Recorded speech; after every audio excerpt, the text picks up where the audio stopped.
everyone to this Future Fuel episode. Today I'm with Russ Shaw. He is the founder of Tech London Advocates and Global Tech Advocates.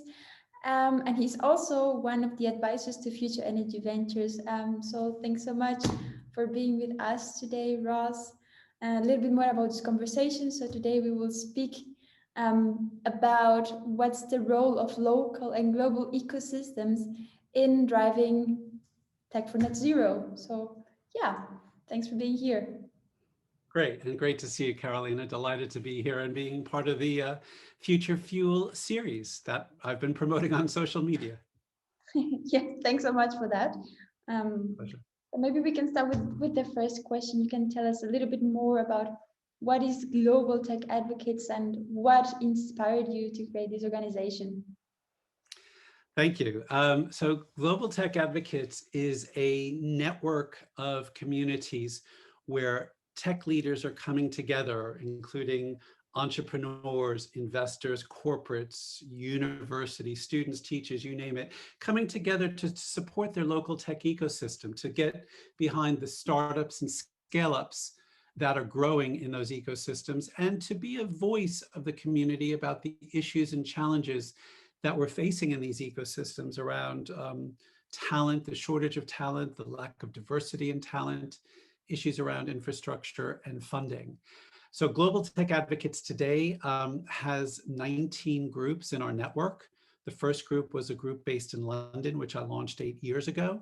And now we have groups across Europe, the Americas, and Asia. We most recently launched a group in India. So, and more coming this year.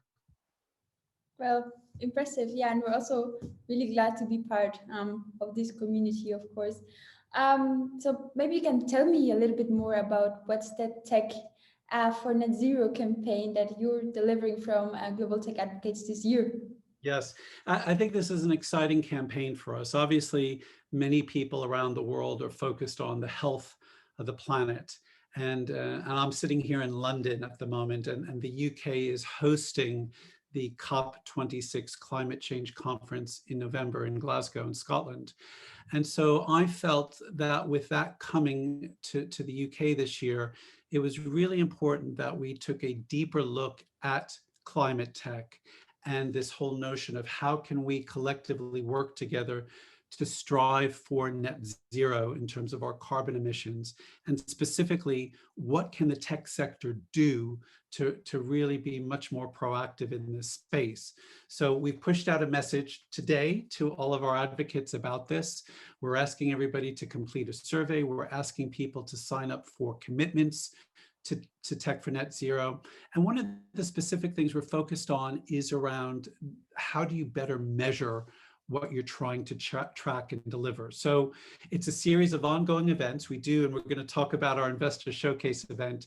That forms part of our series of events this year to really put the spotlight on this theme, and to also talk about the technologies that are behind how we get to tech for net zero, whether that's around the technologies supporting smart cities or energy tech.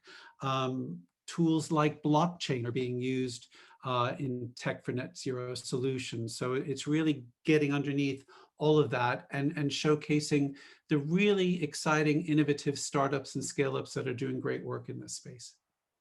Yeah, that makes sense. I mean, at Future Energy Ventures, we're of course striving to finding the next great startup that's looking into solving this big problem of climate change. And maybe to touch upon about what you said about measuring the impact, at Future Energy Ventures we are also trying to come up with a framework where we could actively look into our portfolio and our future investments to see what's the impact that these startups will have in the climate and also in the social sphere. It's I think very relevant, and should not only be Future Energy Ventures, but basically everyone in the investment space who has a vow or a vote into what gets funded.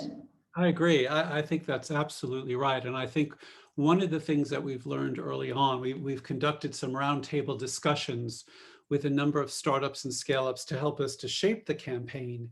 And the common theme that came back from all of the discussions was that many of these businesses are talking about this, but they're not tracking and measuring what kind of results they're getting, whether they're successful or not. There's not enough KPI reporting on this. So I think it's great that Future Energy Ventures Fund is looking at this.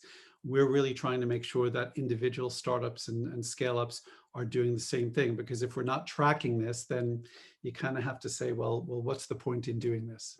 Yeah, I absolutely agree. Tracking and standardizing the measurements, I think it's very used. And maybe my next question would be like, how do you think startups can support this challenge of solving climate change? What's the role?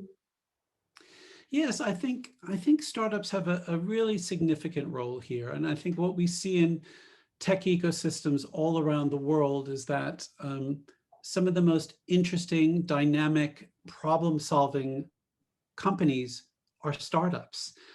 They are often led by leaders who are passionate about creating a great product or solution to a problem. And I think we probably have no greater challenge ahead of us, especially as we come out of this pandemic, than climate change and making sure that the planet doesn't keep warming up and that we keep putting more carbon into our environment. And I think we've seen some great businesses, and I hope we can encourage many more people to set up these businesses to really tackle this issue and problem, because it's for all of us to benefit from if we can make this work. And larger companies can do that too, absolutely. And many large companies are signing up for Tech for Net Zero.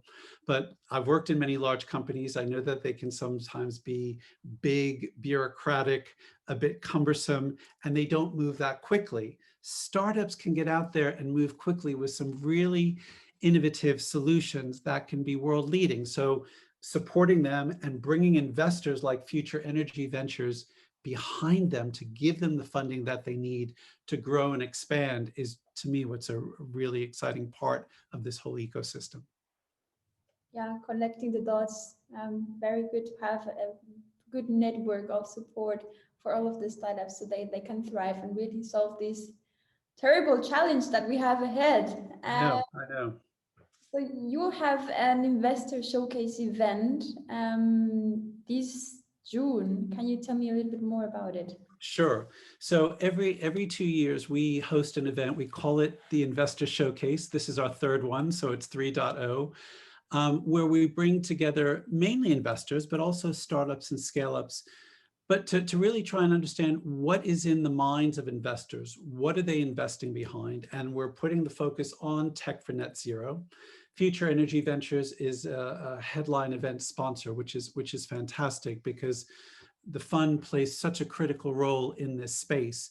So we'll bring together a lot of different leaders from across Europe to share their ideas, to share their experiences, and to give us the insights more from the investor perspective as to why this is such an important space for us going forward. So it's usually one of our most attended events throughout our cycle of events. So I'm really excited for it. It's on the 30th of June. There's a small physical component that takes place at Here East in Olympic Park in East London, but it will be available virtually on a variety of channels, including YouTube, LinkedIn, and Twitter.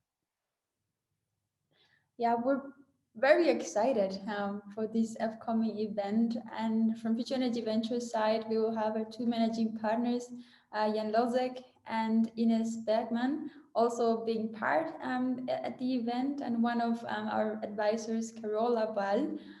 And more than giving our ideas and our take on climate and solutions for climate change, I think it's also making a statement on why investors really need to commit, because otherwise, if one of the parts of the wheel don't go, then we're not gonna get there anytime soon.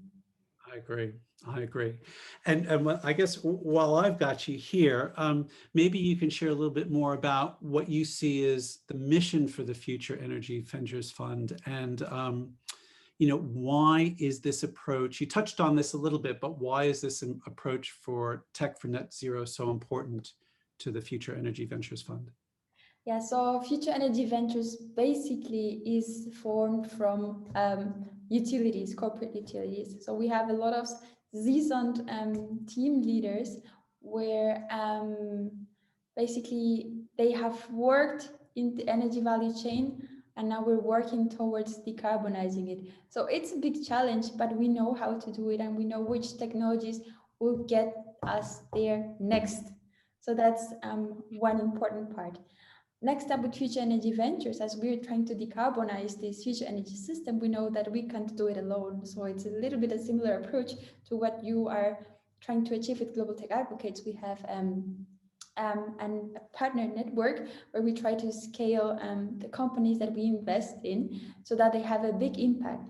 So we tend, or we want to target investments in companies that have a potential for rapid scaling, that are also actively decarbonizing the energy system. It could be a smart thermostat, it could be I don't know, a network of electric vehicle charging, it could be digitizing the building value chain. So there's many different things that really support this decarbonization of the energy system. And we're really happy to get to know entrepreneurs globally. We have 3 hubs at the moment, one in Israel, one here in mainland Europe, and the last one is in the US, where we see that we find the best talent that we can support.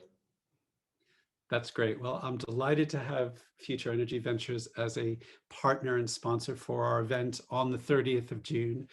Great to have Jan and Inez and Carla, and I think 1 or 2 of the startups in the fund participating in the event. So I hope many of the viewers of this episode will join us on the 30th of June. So thank you for having me on this Future Fuel episode. Great to be with you, Carolina. Yeah, great to have you, Russ, and thanks so much from the insiders, and looking forward to the 30th of June. Great, thank you.